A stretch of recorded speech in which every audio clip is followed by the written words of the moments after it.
Bonjour et bienvenue sur la chaîne How to Be, et aujourd'hui avec moi nous allons parler d'un sujet qui est totalement différent du sport et de ce que je fais d'habitude, et c'est un tout nouveau format. Et en tout cas n'hésitez pas à me faire des commentaires sur ce genre de sujet. N'hésitez pas surtout à dites votre pensée. Sachez que ce que je vais vous dire est basé sur beaucoup de recherches. C'est aussi basé sur la méditation, sur des réponses que j'ai eues en méditant. C'est pas quelque chose que nous pouvons expliquer, mais c'est surtout quelque chose que nous pouvons expérimenter, la méditation, et je pense que c'est quelque chose qui pourra aider beaucoup de monde. Et donc en tout cas, si ce genre de sujet vous intéresse, je vous conseille de vous abonner et de d'activer la petite cloche si vous voulez justement avoir plus de sujets comme ceci, et n'hésitez pas à commenter et à dire le fond de votre pensée. Donc aujourd'hui nous allons parler de la Trinité qui est un symbole qui revient très souvent, comme le trident de Poséidon ou comme la fleur de lys en France, mais c'est surtout quelque chose que l'on va parler dans la Bible, qui va être le Père, le Fils et le Saint-Esprit. Et c'est quelque chose qui est assez vague si on n'essaye pas d'aller plus loin dans ce genre d'informations qui, lorsque nous lisons la Bible, si nous la lisons sur le sens vraiment, on essaye d'assimiler tout mot pour mot et qu'on n'essaye pas de lire entre les phrases, on se perd facilement, et on peut facilement justement se perdre dans la religion. La religion que je ne critique pas, chacun fait ce qu'il veut, mais c'est quelque chose qui ne me convient pas. Et cela depuis tout petit, parce que j'ai grandi dans la religion. Je suis moi-même baptisé chrétien orthodoxe. Je suis allé énormément à l'église avec mes grands-parents, et il y a toujours quelque chose qui m'a un peu déplu depuis tout petit, justement, dans la religion. Mais ça, c'est personnel. Et une fois de plus, chacun fait ce qu'il veut. Pour moi, qu'est-ce que va être le Père, le Fils et le Saint-Esprit, ou la Trinité en général? Le Père va être l'âme, notre âme à nous, notre essence, notre énergie, même la base de tout. Ok, puisque lorsque nous venons sur Terre, notre âme englobe notre corps et ne vient pas à l'intérieur de notre corps. C'est justement notre énergie pure, c'est justement notre énergie à nous, notre âme qui va faire qui nous sommes réellement. Le Fils qui va être plutôt le corps, puisque l'âme va venir autour de notre corps et pas dans notre corps, et justement va lui donner vie, parce qu'un corps sans âme, c'est un corps sans vie, ou en tout cas un corps sans but. Et le Saint-Esprit qui va être seulement saint si il est relié à l'âme, s'il est relié au but de notre âme, et surtout relié à l'amour. Parce que lorsque nous allons être dans l'amour, nous allons être dans l'Esprit Saint. Et sinon, on va juste être l'Esprit. Comment arriver à comprendre quel est le sens et le but de notre vie, le sens de l'âme, ok? Déjà, je pense qu'il va être important de se connecter à quelque chose de plus grand. Il va être important d'essayer d'avoir déjà d'être dans l'amour. C'est important d'être dans l'amour, le partage, dans l'amour avec son prochain. Déjà, ça va nous permettre d'être plus connectés à notre âme, parce que sans amour, eh bien, on va pas en parler, je pense que beaucoup d'entre vous l'auront remarqué, mais on va attirer ce que l'on vibre. On va attirer ce que nous avons à l'intérieur. Donc en général, si on va être dans la colère, nous allons attirer plus de colère. Si nous sommes dans la peur, eh bien on va attirer beaucoup de problèmes autour de nous, et surtout des choses qui vont nous faire peur. Donc autant vous dire que si nous allons être dans l'amour, nous allons attirer de l'amour. Ou comme par exemple les gens qui sont dans la jalousie et ce genre de choses, eh bien ils vont pas attirer beaucoup de choses positives, en tout cas pour elles. Plus vous allez être dans la joie, plus vous êtes dans l'amour, plus vous allez être dans ce genre de choses, plus vous allez être dans l'Esprit Saint. Ok, et plus vous allez vous sentir bien avec vous-même et bien avec les autres. Et c'est ça qui est important. Donc, voilà quelques conseils moi que je peux vous donner pour arriver à être connecté à votre âme. Ça va être vraiment d'honorer votre âme, et du coup de faire de la prière, de méditer, ou en tout cas de faire quelque chose qui va vous faire du bien à votre âme. Donc ça peut être aussi aider des gens ça peut être aussi faire du don de soi, comme par exemple, vous voyez un sans-abri dans la rue et ça vous interpelle. Et au lieu de vous dire toute la journée, putain, si j'avais donné une pièce à cet homme-là ou si je lui avais payé un sandwich, il faut le faire. Il faut le faire parce que c'est un appel de votre âme. C'est quelque chose que vous allez sentir au niveau de votre cœur. Vraiment, c'est comme une énergie, comme un pincement. Et si vous n'écoutez pas ce que votre âme va vous dire de faire, eh bien alors vous allez toute la journée vous ressasser. Putain, mais si j'avais fait ci, si j'avais fait ça, et ainsi de suite. C'est exactement pareil pour dans la vie.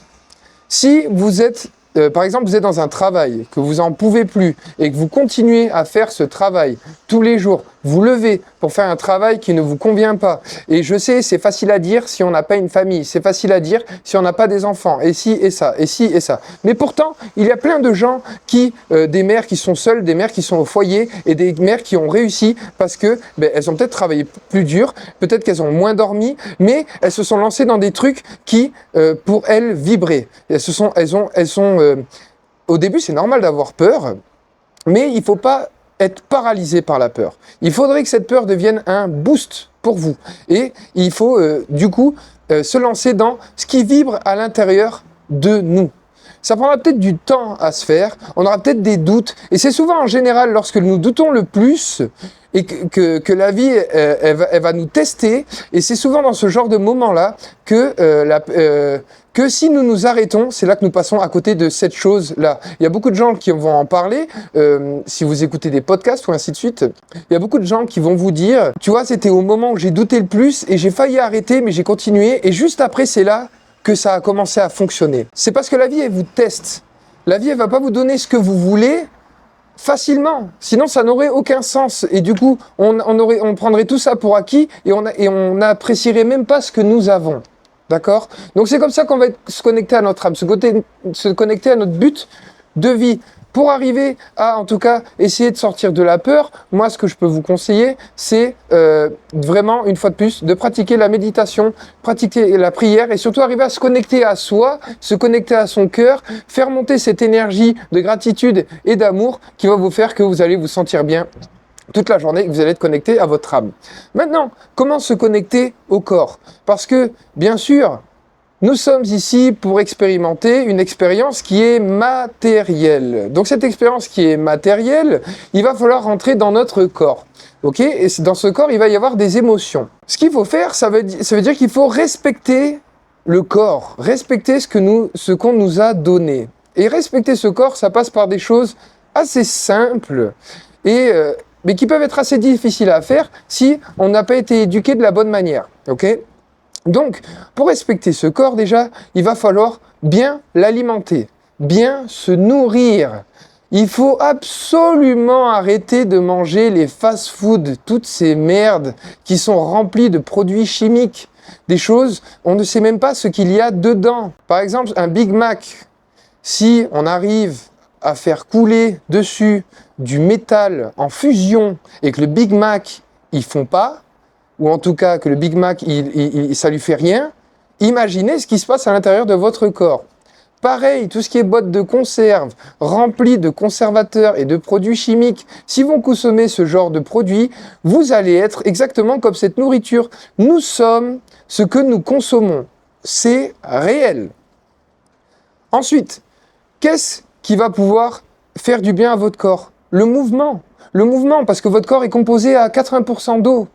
Une eau qui stagne, c'est exactement comme en été. Une eau qui stagne, ça va être comme un lac. Vous savez, un lac vert qui ne bouge pas à 40 degrés. Il va puer, il va être entouré d'insectes, de parasites, et il va devenir vert. Votre corps, c'est la même chose. Il est à 37 degrés 5. C'est exactement la même chose. Donc, respectez votre corps. Faites du mouvement. Ça ne veut pas dire faire de la musculation. Trouvez ce qui vous fait du bien et surtout bougez. Ok ? Donc, il y a plein de choses. Faire du yoga, s'étirer, faire de la muscu, des sports de force, des sports de combat, de la danse, bouger. Et bouger ça tous les jours, ou alors marcher. Mais en tout cas, la clé, pour être bien, se sentir bien, c'est de vivre dans un corps sain et un corps qui est en mouvement. Les gens qui pratiquent juste de la marche, en fait, ça ne devrait pas être considéré comme du sport. Je suis désolé, messieurs, dames. La marche, c'est quelque chose de normal. C'est quelque chose de naturel. Tout le monde devrait marcher. C'est la base de tout. Mais si vous avez des articulations qui vont dans toutes les directions et qui sont faites pour aller dans toutes les directions, comme le coude, comme le genou et ainsi de suite, c'est fait pour aller dans leur amplitude maximum. Moins vous allez bouger votre corps, plus vous allez avoir de problèmes. Et il n'y a rien de pire au monde que de vivre dans un corps qui nous fait mal. Et je sais de quoi je parle. J'ai été 7 ans dans l'armée, j'étais parachutiste. On ne nous apprenait pas à nous étirer, on ne nous apprenait pas à bouger comme je l'ai appris justement pour améliorer ma santé et faire que je me sens bien dans mon corps maintenant. Mon corps était un enfer à vivre. Et en plus, il fallait faire les activités derrière. Faire des marches avec 20, 30, 40 kilos, marcher, courir 12 km tous les jours, ramper, faire des conneries, sauter en parachute. Voilà. Donc je sais de quoi je parle. Donc dans tous les cas, n'hésitez pas, si vous avez besoin d'un aide, d'un suivi, vous pouvez me mettre un commentaire dessous et je vous contacterai directement, ou alors d'aller directement sur ma page Instagram et je vous mettrai dessous le lien pour que vous puissiez accéder à ma page Instagram. Donc, nous avons fait le Père, l'âme, nous avons fait le Fils, le corps, et maintenant nous allons faire l'Esprit, le Saint-Esprit. Pour être connecté à l'Esprit, pour pouvoir avoir un maximum, justement, pour sortir de cet esprit qui est formaté comme on nous l'a fait bien à l'école, comme on le fait tous les jours au travail et ainsi de suite, il va falloir la connaissance. Il va falloir se renseigner et lire énormément de livres. Ok, personnellement, plus j'en sais, moins j'en sais.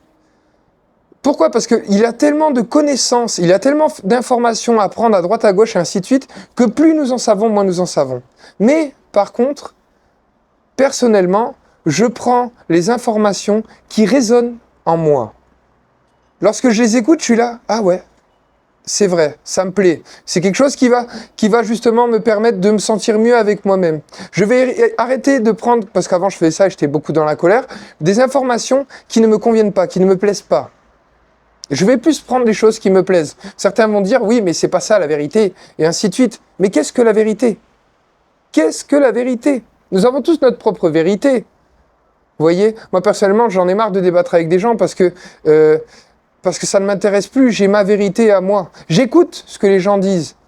Mais lorsque j'ouvre la bouche, lorsque je parle, les gens me disent « mais toi, t'es fou ». Mais c'est parce que j'ai tellement pris de connaissances de partout, j'ai tellement discuté avec des gens qui sortent de l'ordinaire, qui sont pas justement plugués dans quelque chose qu'on appelle la matrice, avec des gens qui ont médité, qui ont voyagé, qui ont rencontré des tribus, qui ont justement rencontré des gens de tous les horizons, que j'ai pu avoir cette connaissance qui est venue en moi. Mais c'est surtout cette connaissance, et je me dis « je ne sais rien ».